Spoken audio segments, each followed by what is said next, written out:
Hey, good day, good day. I'm Jay and this is Homeschool Your Kids podcast. And today we have Amy. Hey, Amy. Like it's a brief mute. You don't have to stay mute long. Hi. How are you feeling today?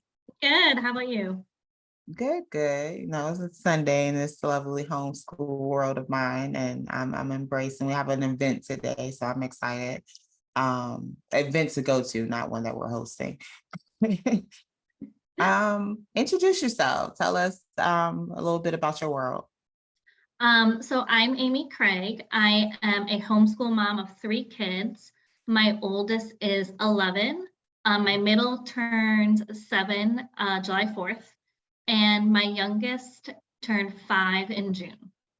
And we are eclectic homeschoolers. So for us, that means that we're a mix of hybrid homeschoolers, secular Charlotte Mason, a little bit of unschooling, and we do a lot of child-led learning. I am a former teacher, and we've also lived in 3 different states. So when we lived in San Diego, my husband was in the Navy for 10 years. So when we lived in San Diego, I was an adjunct professor at one of the community colleges in their dual enrollment program. Okay, what did you teach? I taught Intro to Political Science and American Politics. Oh, yes, because you love history. I do. Remember that. Yes, history buff. I've always had issues with the dates. It's like a lot of dates to remember, because that's what they wanted to test you on, is dates. Like, gosh, like, just let me talk about the event. Let me talk about what happened. I don't want to talk about when it happened because I don't remember. But that's cool. So you have a nice gap. Definitely. How was so because now what state are you located in now? So we're in the Charlotte area in North Carolina. So we Yes. lived in the San Diego area, and then we moved to Great Lakes, Illinois. My husband was at the boot camp for the Navy as an instructor. And then, so he served for 10 years, and then he got out, and we relocated to the Charlotte area. Okay. See, and I love that travel. My dad was in the military for 25 years, and I promise you, we stayed in Virginia Beach the whole time. We went from Oh, Florida to really? Virginia Beach, and that was it. Like he was there for like 20 years. Like we went nowhere. Oh, that's so funny. Yeah, it is, because you always hear the military stories where everyone's like, "Oh, yeah, I moved and traveled all over the place," and Yeah. I'm just like, "What was like? Did he do something wrong?" Like, Well, oh, that's funny because in my husband's his job in the Navy, he was a rescue swimmer, and everyone told us that we would likely stay in San Diego. So we ended up buying a home, and then we got orders out of oh San Diego. wow, oh wow. And so you homeschooled in all 3 states. Well, I know you do it in North Carolina, but you did California and you did Illinois. You homeschooled in all 3. Oh, we do not. So when I was in Okay. California, my oldest actually went to preschool, and I finished my master's degree, and then I got a teaching job. And Okay. then when we moved to Illinois, we moved in February, and we were on the wait list for housing. So I actually stayed with my parents, and we didn't get into Mhm. housing until April. So it didn't make sense to put them in school for 2 months. And then we kind of Mhm. started doing a little bit of schooling during the summer, and we stuck with homeschooling ever since. Okay, okay. And you use the label of eclectic. Can you give a description of what eclectic homeschooling is? What does that look like? So eclectic is just a mix of all the different homeschooling philosophies and curriculums. It'll probably look different for every family who calls themselves eclectic. So for us, we mostly use the hybrid homeschool system, where my children go to a drop-off program. And then we are secular Charlotte Mason homeschoolers. I don't know if you've ever heard of Charlotte Mason. It's I have. one I of the just know, like, philosophies. Yeah. Um, Yes, listeners may not be familiar with it, but I do give a little brief overview on the Homeschool Your Kids app of each of the different mhm. homeschooling styles. So if you want to share, like, about give a little detail about what each one, since they're a big part of your eclectic homeschooling. Sure. So hybrid is where you drop off your child at a program. So it's not a co-op where parents typically stay, they help teach. It is a drop-off program.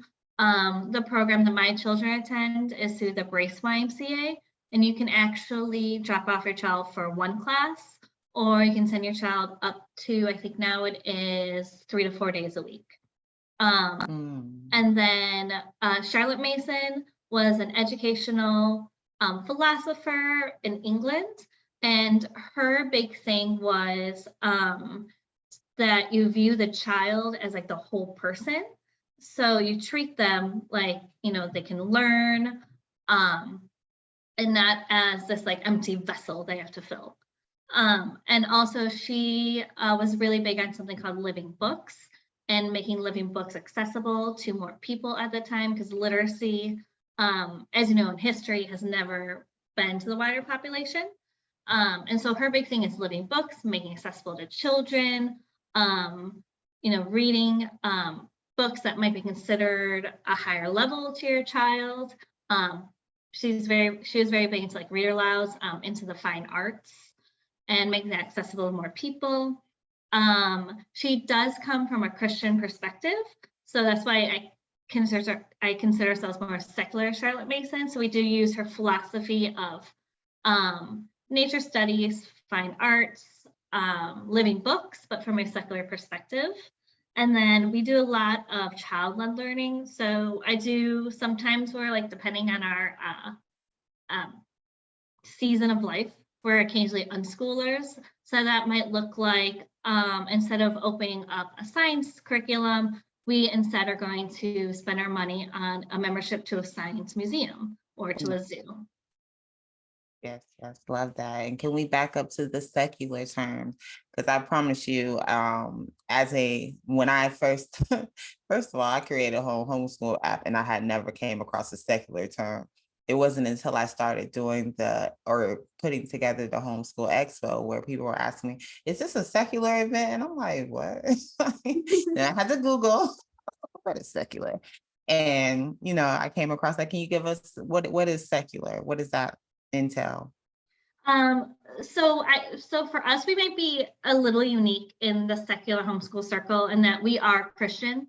But I want to give my children more of a worldview outside of our religion. So my children get our religious education through church, through Sunday school, and through events through our church. But for our education, I want to make it very intentional that it's very diverse from different people's viewpoints and different cultures from around the world. So that's why we tend to lean when a lot of people I found when we moved to North Carolina, which was same, I had never heard of like Christian homeschoolers, secular homeschoolers before we moved to the South. So I wanted to make sure that my children got a wider worldview. And for better or for worse, that label seems to be very important in the South. Right. And I don't even, well, yeah, I think it is a Southern thing because I feel like a lot of like Texas, I feel like it was used a lot in Texas. Just like trying to think of who's been asking me that. Definitely Arizona. I've had that question. People ask, is this a secular expo? Things of that nature. And it's like, it's whatever. I Yeah. make sure to put it all inclusive, like understand everyone's welcomed. Okay. I don't like Yes, when we lived in California and Illinois, like we were just homeschoolers. yes, yes, exactly. And how's Illinois? Because that's somewhere I have not visited. How was that? Midwest, right? Midwest or Central? Um, What is that considered? Homeschooling wasn't as large there. It could be because though we were in the military housing and community. But as for like homeschool laws, it's very easy to homeschool in Illinois. Nice. And it's not amongst like the military families, homeschooling's not very prevalent.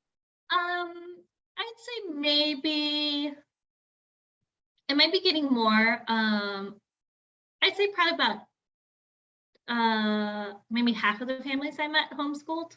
Okay. I was gonna say, I'm not asking you to speak on behalf of all military all over the It world. definitely was a struggle. I know for my friends who chose to send their children to school, because when you're military, you typically are moving every 3 to 4 years, and it doesn't always match up with, summer holidays. As you know, after researching even just the homeschool laws in each state, the public schools are different in each state or even within a county. And one of the reasons that we ended up continuing to homeschool when my husband was active duty is because, my son might have been learning single digit addition, and then we move, and the school was on double digit addition, but same grade level. Yes, yes, I know that's an issue. Talking to my friends growing up that moved all over and came to Virginia with me because I didn't move. When speaking with them, they, that was a thing. I know some people were even pushed up or held back in regards to that because of the jump in, I guess, rigor, maybe you would say. So that's a big deal. And that's why I thought it would be very prominent in the military community, is because of that fact, the fact that you do move around a lot and the flexibility is not always so great with the schools, and understanding that, hey, we're a military family. Like, we learned this way about 2 months ago, and now we're here 4 months later, so that's cool though. I'm glad that it's an option, and that's why we're here talking now, Yes, is to it is. It's encourage. definitely an option.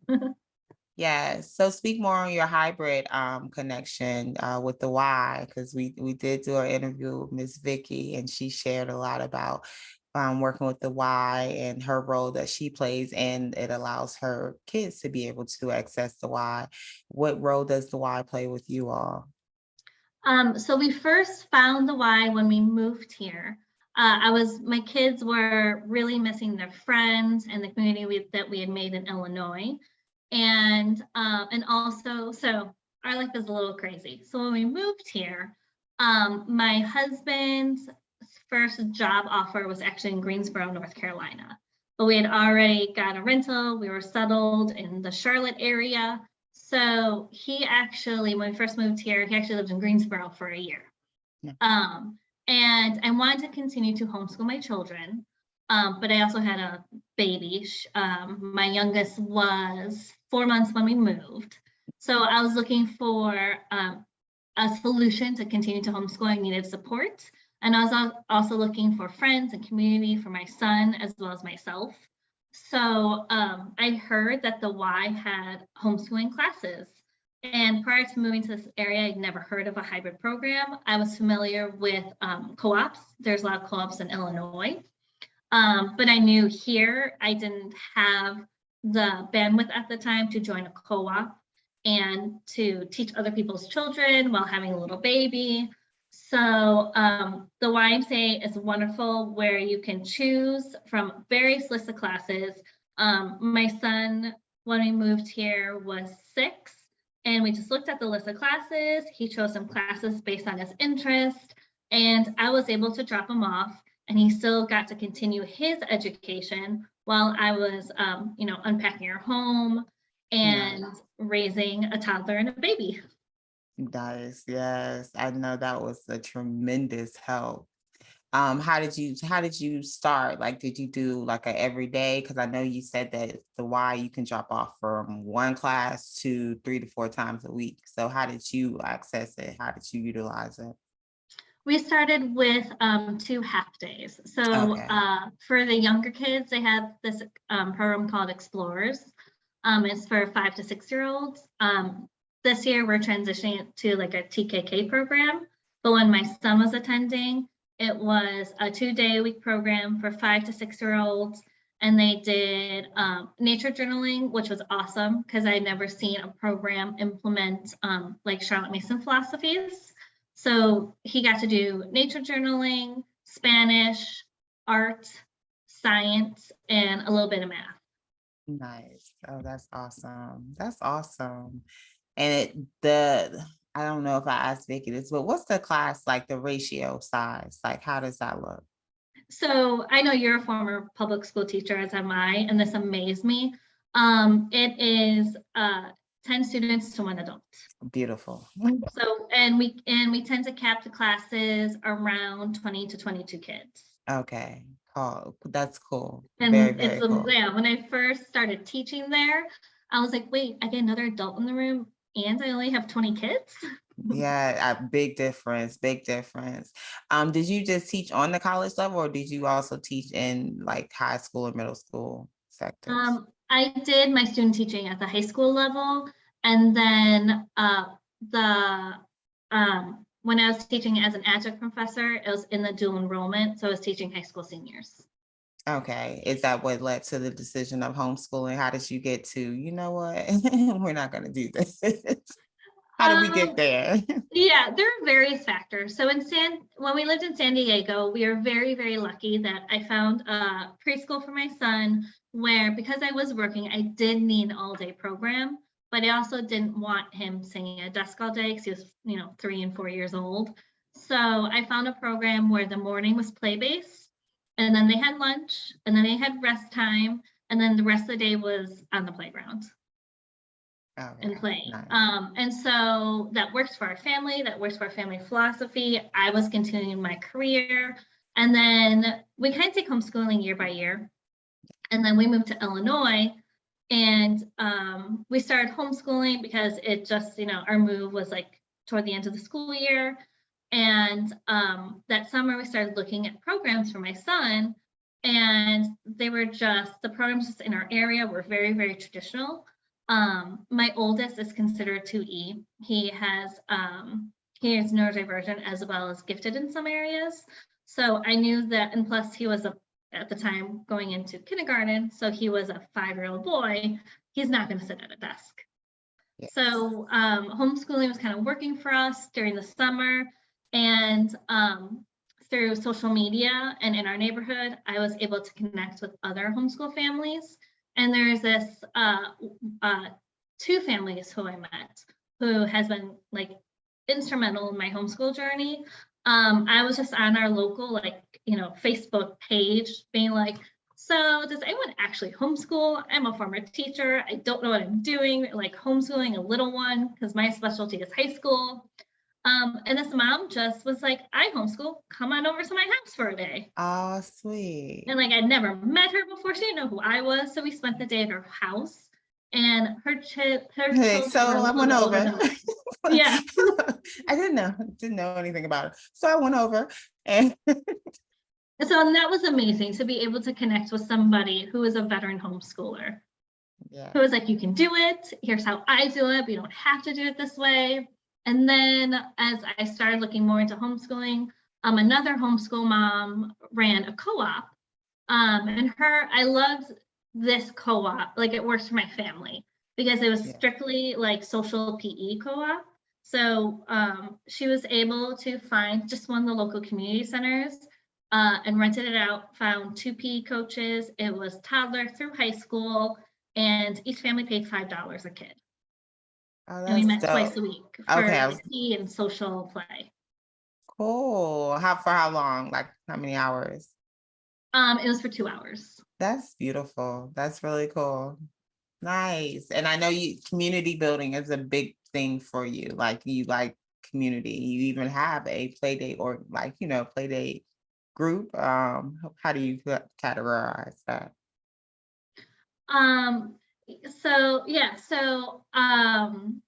I think that experience in Illinois of like other veteran homeschool moms, like opening themselves to me and my family, like bringing us into that community, influenced me when we moved to North Carolina because I was really missing that. And I remember like just posting on our like neighborhood page on local Facebook groups, being like, does anyone want to have friends?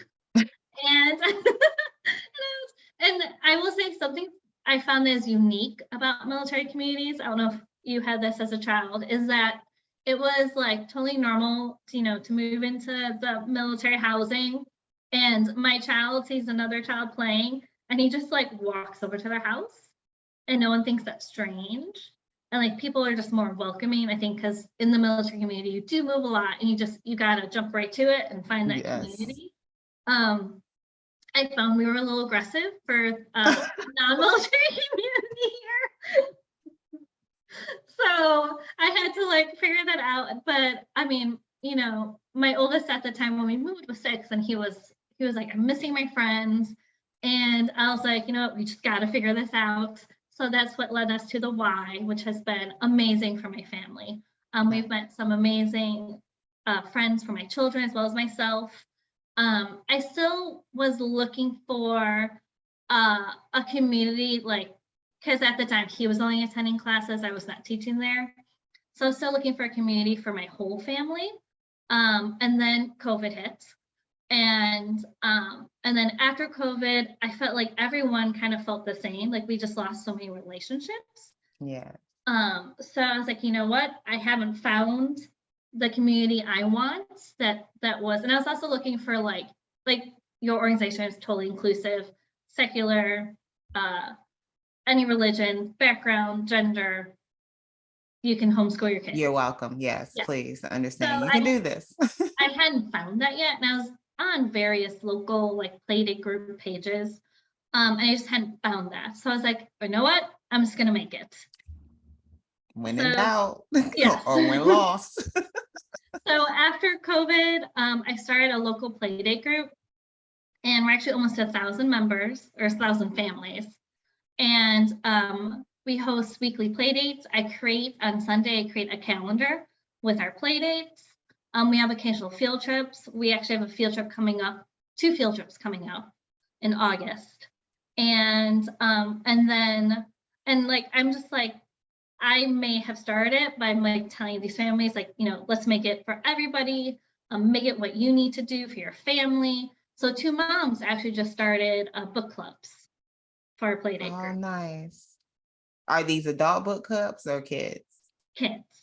Oh, nice. Oh, that's beautiful. We have one for K through 2nd graders and one through 4th through 6th graders. That is so dope. Yes. When in doubt, create it yourself because they will come and you have grown something amazing. Yes, when I started, I was like, put it out there that this was for everybody. It's for homeschoolers, non-homeschoolers, secular, religious, anybody and everyone, just as long as you want community for yourself and your children, and you can respect everybody in our community, no matter their background, you can join my group. And beautiful. I was like super nervous because I hadn't found that yet. And then as people started joining, and I've had to boot out a few members. Really? Yes, because I very much want it to be, inclusive, open to everybody. I was gonna say they were judgy. Were they like, yeah. But for the most part, we've had, I guess compared to other, like social media can get a little crazy. Mm-hmm. I feel like compared to other groups, there's very little drama. Okay, cool. That's good. And all of these families are in the Charlotte area. Yes, they're all in the Charlotte area. And actually we're having our first parents' night out this week. Oh, where are y'all going? What does that look like? We're going to just one of the local restaurants. They're having a Taco Tuesday special. So I was like, that sounds delicious. Tacos, you never go wrong with tacos. Yes. Yes. So how, because I know, the Facebook groups be a little tricky because you'll have all those members, but not necessarily everyone participates. How is the turnouts for your events and things? It really depends. We've had some of the local field trips I've actually had to like cap because they've gotten so large, which is wonderful. I think very much so. Yes. I think it just depends on, I think it's nice that it is such a large group and more families are also, I'm like, create your own events. Like, yes. I understand not everyone's on my schedule. So now that we're doing that, we always have at least probably like 5 to 10 families at each event. Mm-hmm. And and I'm loving that we're starting to get very regular events. So one of my friends has started doing a weekly board game play dates for it's mostly for like tweens and teens. But all ages are welcome. Like my little ones are usually in the playground. My oldest gets to play some chess and card games with his friends. Once a month, probably my children's favorite play date is once a month another mom organized. It's a weekly Pokemon trading event. And Oh, I that didn't even know they one, still did that. yes, that one probably has like 20 families that come. And it's absolutely amazing. I love it because you have like 5-year-olds through 15-year-olds interacting, trading, and they're learning such amazing skills. I don't know if they realize it, but they're learning communication and reading and math and Negotiations. yeah. And it's so, and whenever like family, like new families see the event, and if they have little ones, they're a little nervous. And I let them know it's truly incredible because you see these like, 13-year-olds training with these 5-year-olds, and they're so nice and so honest. And they tell them, like, buddy, that's not a really good trade. I don't want to take advantage of you. Oh, So so nice. it's probably one of my favorite events is our Pokemon trading. That is so sweet and that is so awesome. And I love that, y'all are reaching everyone, like, a little bit of something for everyone. And that you just created the foundation for it. And all of the other families are taking the initiative to say, hey, oh, we can also do this. We can also do this. So that is really, really cool. I love that. And that took you all of what? Like how did you go about creating this? Um, It was as things were opening up post-COVID, so a year and a half ago, 2 years ago. Mhm. I feel like I've like blocked out the time and it's just I kind know. of Look, I just literally looked at the date, like, what right. year is it? What And year is it? I was just looking for something for my kids and myself. And so I made the group and and for a while, just me and my really good friend. And then I started advertising. I did make for Facebook groups, you can make like rules and they have to accept the rules and all of that. So I made that. And as I started advertising in the other local groups, I let everybody know that I'm not going to accept you unless you answer these questions and agree to the rules. And it just slowly started growing from there. I think it helps that I enjoy organizing and like Yeah. researching play dates and field trips. So and we do have non-homeschooling families, but I think for the homeschooling families in my group, it helped that I was willing to, contact and organize organizations for like field trips that not all homeschool families have access to unless you have like a group. I was gonna say, do they give y'all group discounts, group rates? How does They that do. work? They do, They okay. give, yes, they give us, they just let me know what the minimum is Okay. to get the group discounts. And usually because it's like labeled under their school, like field trips, they'll usually give like 1 or 2 adults free. Nice. That is awesome. I love that. And I know your little ones have created some good friendships from that. Yes. Yes, that's cool. So they have the Y, they have the community, the play date group. So they're definitely doing plenty of socializing. Yes, they are way more than I ever got when I was in school. Right. Right. Yes, I love that. So with your 11-year-old, what's the route that y'all are taking as he goes and he's approaching what, middle school, or he's in middle school already? What is Yes, that's crazy to me.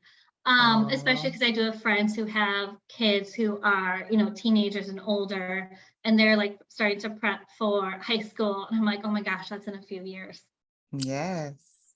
So with him, we still do a lot of child-led learning. And what that looks like for us is for science, he gets to choose the science. So this year we're doing physics and coding, and Okay. we discuss what subject he wants to do, and then we look at various curriculums. Um, and then, but I And do when think you for say my, we, you mean you and him. yes. Nice. Nice. And then for other subjects, the reason why we're like not totally unschoolers is because there are certain subjects that I myself feel are so necessary to have History. like a curriculum. Yes, Yeah. history. I mean, I don't know many 11-year-olds who love history, but his mom loves history, so we're going to do it. Gonna learn it, sir. Yes. You're gonna learn. So that's where we have like a give or take with my kids. So like history we're going to do together. But we do, so like we have a history curriculum, but he loves to read, which is wonderful. Yes. So we then look together at some books that might complement our history curriculum. So right now, we're about to dive into like modern American history. So we're actually reading The Hiding Place together, and then we'll go see the movie when it's released in theaters. Oh wow, I'm not familiar with The Hiding Place. So The Hiding Place is a true story memoir about a family who hid Jews during the Holocaust. That was my guess. I just said it has to do something with the Holocaust. I said that. Well, in my head, I did. Yeah. So yeah, I saw those coming to theaters. Okay. So I got the young adult version of the book, and we're reading it together, and then we'll go see the movie together. That is cool. The book and movie always provides a great lesson because it opens so many conversations because you get to do a lot of comparing and contrasting of the two, and just it brings that to life, the book to life after you've already read it. So I love that. That is awesome. Does he ever talk about going to public school? We like I said, we take homeschooling year by year, and we've discussed it. And my children are night owls, but they do sleep in, so that's very lucky. But they are night owls. And when we're sitting down, we haven't even like eaten breakfast, we're on our pajamas, and we see the school bus come through our neighborhood, he's like, maybe not. Change your life, sir. That will change your life. Oh, the bus stop is not life, I tell you. Not that early in the morning. So he said, yeah, it sounds good. I just like, yeah, no, never mind. Yes. We joke in my home that this isn't like why we homeschool. It's definitely a bonus that we don't have to wake up early because it's 9:39 here and two of my kids are still sleeping. See, like they're just not morning people. Nice. Yeah, mine wake up regardless. Look, only because of our late travels last night is the reason why they're still asleep, and they stayed up at longer because they were so excited to be here and everything. So I'm so grateful for this. I was like, first I was like, should I be doing the children still asleep whisper, or am I okay? But I think I've been okay. Yeah. Yes, I love that for you all. And so do you work at the Y? Yes. So I knew that already. I'm just Yeah. saying like I don't, but like we love the Y program, and one of my really good friends was already working at the Y. She knew Joshua, she myself. And she also knew that I used to be a teacher. And she was like, well, why don't you work at the Y? And I ended up like jumping, feet first, and it ended up being wonderful. So this is going to be how many years? 4th year teaching? Nice. Yes, 3rd or 4th year teaching. And I know it's history. What level are you right? at? And it was great for me because my coworkers are amazing. Awesome. Like we just had a staff social. We just all went out for like appetizers and drinks, and like we enjoy hanging out with each other outside of teaching, which was something I never experienced even as like a public school teacher. Like even though we spent all day together, we still want to go out together. And then my friends get to make or my kids get to make their own friends. I get to have friends. And when we chose to homeschool, one thing I was missing was I do love teaching and I love teaching kids. So I was missing that. And that's kind of like the best of both worlds. We still get to homeschool and I still get to go back to teaching. Yes, I love that. What level, like Because do y'all just do it by ages, right? Not necessarily grades. So we have like age ranges. So I Okay. have for history, I have the upper elementary, young middle school. So it's Okay. 9 to 12-year-olds. And Gotcha. then because we are a like Charlotte Mason inspired family, I on Fridays I teach our take on a forest school. It's not technically a forest school because there's this whole like certification process for a forest school, but it's our take on a forest school because our campus is on 22 acres. Yeah. So I teach the 7 to 10-year-olds. Okay. Something like a forest school. Well, that's the Yeah, title we for it. call Something we like it. call it our school in the woods. Okay. Yes. No, the Hindi I talk about that. I was talking about that with Vicky. It looks fun. It just looks fun. I told her when me and the girls, because we stopped by there real quick, real brief, but as soon as we got up there, the girls were like, can we get out? And I'm just like, no, you can't, because I just know how it's not gonna be a quick visit anymore. So, but it looks really, really fun there. And y'all are definitely in the woods. Yes, and what's nice about it kind of being this merging of a homeschool program at heart, but we do offer, academic classes, is that we kind of, as a teacher, I'm looking at it as I'm finally creating the classroom I always wanted. So there's a lot of flexibility, like even though the class I teach is history, Mhm. I don't have to turn in my lesson plans to anybody. I can, bring in documentaries. I can bring in, firsthand accounts. This year we're doing modern history in the class. So I started looking up lists of memoirs, historical fiction, nonfiction, literature selections from Black, Indigenous people of color. And the kids are going to choose a book from that list. And apparently I have some banned books on there from, other states. But that's not an issue here. And they're going to choose a book from the list and do a book presentation for the class so that the whole class can benefit from hearing other people's voices. Nice. I was gonna ask you how does that look as far as do they YMCA provide a curriculum, or do you say, hey, this is what I feel like we should do this time around, or this for this period? I don't know, semester, quarter, I don't know how you all do it. It depends on the class. So some of the classes have curriculum. So like our history class has a curriculum. The science class for the little ones is just all hands-on fun experiments. So I do also like that. I feel like it's very age appropriate. So for the younger history and science class, which is 6 to 9-year-olds, there's no curriculum. They Okay. learn through hands-on learning. They learn through, picture books for history. The upper elementary, middle, we have a history curriculum. The high schoolers for science have a curriculum. They also have a hands-on lab. So I like that it is very much age appropriate and tiered. Okay. And it's in blocks. So my block is history and STEAM. And I get to totally choose what we do for STEAM. And one of my friends is insanely talented. And she actually created for her homeschool, she lives in Texas.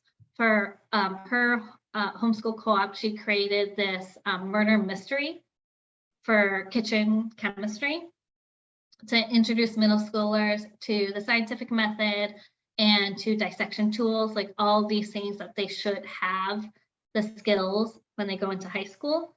So she sent me that curriculum, and that's what we're doing this year for STEAM. Oh, that is nice. Okay. Okay. So with the curriculum, is it really direct, or is it just an open range of, okay, we would like you all to be here, or, they give you a category of the history, and that's like because I know you said that you don't have to submit lesson plans or anything, and you basically are curating everything that goes into the lessons themselves. But is it more direct as far as what it is you should be teaching, or is it just an overview of like, hey, we would like you to touch on this? It's sequential history. So last year we did early Okay. modern, this year we're doing modern, and then we'll start the cycle over. Next year we'll start with ancients. Okay, cool, Which is cool. also really nice because I've had, since it's like cyclical, I have had the same students for the past like 3 years, which is also um, something that I think is lacking in like public or private school, that these kids have to deal with a new teacher. The teacher has to deal with, has to figure out the personalities of their class and individual needs. Like when like I know for the most part, probably 60 to 70% of my class I had last year. So I know their Oh, personalities, I nice. know their learning differences, they know how I teach. And it just makes the flow easier. We can get a lot done. I know we've talked about that. Like if in public school, the teachers were able to move grade level, like, what was the girl on Freedom Fighter, Freedom Oh, Writers? freedom writers, yes. Yes. How Where how she she was went with her able to, yeah, students, yeah. it's like, think about that relationship. Think about how like more personable it would be for the students to have that same teacher who has grown to know their attitude, their learning styles, that would be beautiful. Like that would definitely, I feel like, be a game changer in regards, at least for elementary. Like I think that should be a thing. And also I love the flexibility to meet my students' needs. Like there was, I want to say it was like the day after Halloween. I mean, 9 to 12-year-olds, everyone is lacking sleep. They're all on a sugar high. I was like, you know what? I'm like, we are not getting history done today. We're going out on a nature walk. So we Yes. went on a nature hike. Yes. So And there's that plenty of flexibility, learn through like to that. be able to do that and meet their needs that day. Yes, I love that. I love that for you all. How important do you feel community is? Because y'all have a beautiful community at the YMCA, and what you built with the Facebook group. How important do you feel community is with the homeschooling world? I personally, for us, I think, and maybe other families feel differently, but I feel like it's just very important for just having support for your kids, for yourself. And there's just, you could be the most, like, I'm not organized, but you could be the most organized homeschooler in the world. And life just happens. And it's nice to have somebody to fall back on, to call, to text. And maybe our situation is a little unique because my husband does travel a lot. But even just for being able to call my friends who also are homeschooling their 2 children and be like, do you have any suggestions? Here's where we're Oh, yeah. struggling. And it's nice to bounce ideas off each other. And since all homeschooling families are different, I love getting ideas. I might have never thought of doing kitchen chemistry, like a murder mystery about Yeah. an evil scientist who killed a berry to learn about Yes. dissection. My brain does not go there. So to be able to have that community of support and also getting ideas, and because one of our key things in our homeschooling, like life and philosophy, is I want inclusiveness, is I want our community to be as inclusive as possible for myself and my children, because when they leave my home, they're going to be into that world. It's not just going to be people who look like them, who think like them, who believe, like us. Yes. Um, and I guess my recommendation, if you're a veteran homeschool mom, because a veteran homeschool mom did this for me, is that open up your home. If you can't open up your home, go meet a new homeschool mom at a coffee shop or at a playground. I actually keep, like, in my head a running list of playgrounds that are gated, because a lot of new homeschooling families or families who are thinking about homeschooling have little ones. So I always think of a gated homeschool or a gated playground that can meet this homeschool mom, so that she's like not trying to run after a 2-year-old while talking to me. Yeah. I love that. And I like you say, if you're a veteran homeschool mom, open up some kind of line of communication to the new homeschool families, new homeschool parents, to let them know, hey, you got support here. Like, hey, like a big sister, big brother program. Like, I can mentor you. Like, please lean on me, lean into me, and let us help you. So I love that. What's 3 things you would tell new homeschool families? What's 3 things you feel like, hey, starting out, take this with you? Um, so all homeschooling families are different. I think there, especially now with social media, which I love social media. I found so many amazing ideas, especially on TikTok.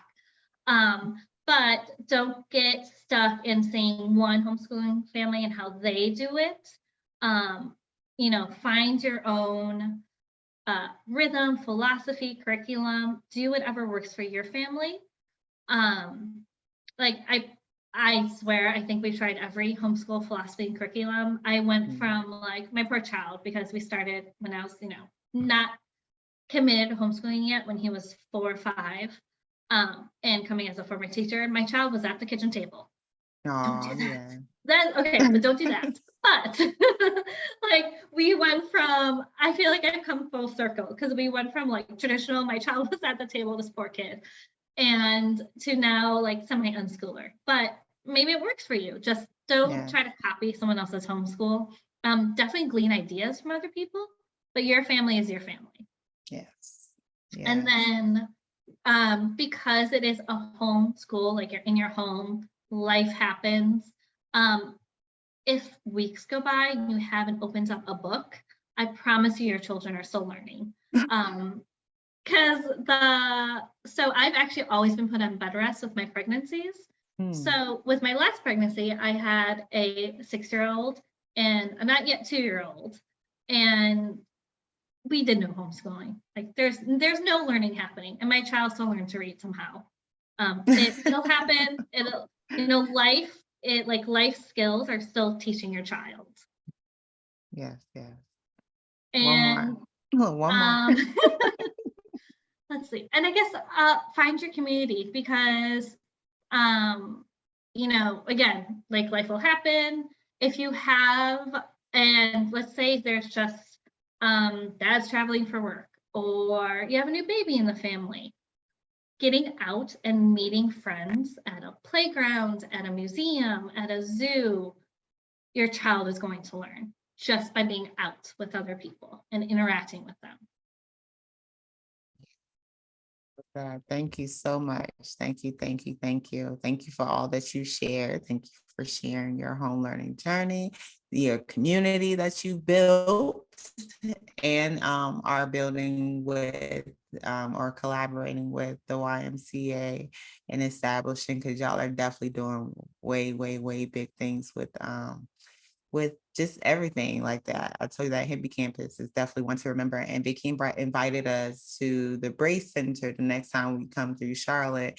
And I told her we will take them up on that offer, because, when we pulled into that parking lot and the girls saw that water park, they were like, once again, can we get out the car? Can we get out the car, please? So, it's an amazing campus. One other thing, if I can add a fourth. Of course. Something that Vicky did really well at, and something I've discovered, is if you homeschooling families, if you're just looking for extracurriculars or a center to meet at or field trips, just contact your YMCA, contact your library, nature centers. They're open during the day and they have empty classrooms. We've done amazing field trips at our nature centers, and they're very, very inexpensive. I want to say it was like $2 per kid. And the staff was amazing. They want to teach children, especially because it's their specialty. The libraries offer are free. And just talk to a librarian, give them an idea of a program you might want to host. My children did a free science program at our library with space, and they had the science center come in and teach the kids, and it was completely free. Yes, that was very, very good to add on. We actually just had the Urban Center, a nature center. They presented at the Baltimore Expo just this past weekend. So the nature centers are definitely a great location, but the libraries understand how many free activities they already have in place. And like you said, if you want to create or offer something for the homeschool community at your library, they're open to it. They love volunteers. They Yeah. love for you to come in and say, hey, I think y'all should be doing this and I can help you with it. So please, please, please definitely reach out to your libraries, your local organizations, and check in with your YMCA if you have one in your area, because that's another thing. And me and Vicky were talking about how parents, a lot of parents who look for a job, like be able to work while homeschooling. That would be a great avenue to try also, especially for our former teachers that still, yearn for that classroom type setting or just teaching kids in general. So yes, I love that. Thank you. Thank you for Thank you for doing sharing. this. Of course, of course. I want families to always know that this is not a journey you have to do alone. Plenty of resources, plenty of communities, plenty of organizations that want to see you succeed. We want to change the narrative surrounding homeschooling. It is not some secluded, some It is secluded not. in your house. It's because I want to keep my children from the world. Yeah, no, it's not any of that. No, it's an alternative that is definitely available for everyone, and you should be able to make that choice for you and what works for you and your family, because it is about your home, your way, and what strives for you and what is going to help you all reach your highest selves in your home. So always continue to check out everything that's around you. And remember that you have a choice. Don't ever feel railroaded into anything. Thank you so much for Amy. Thank you. Let the Thank people you. know they need to homeschool your kids.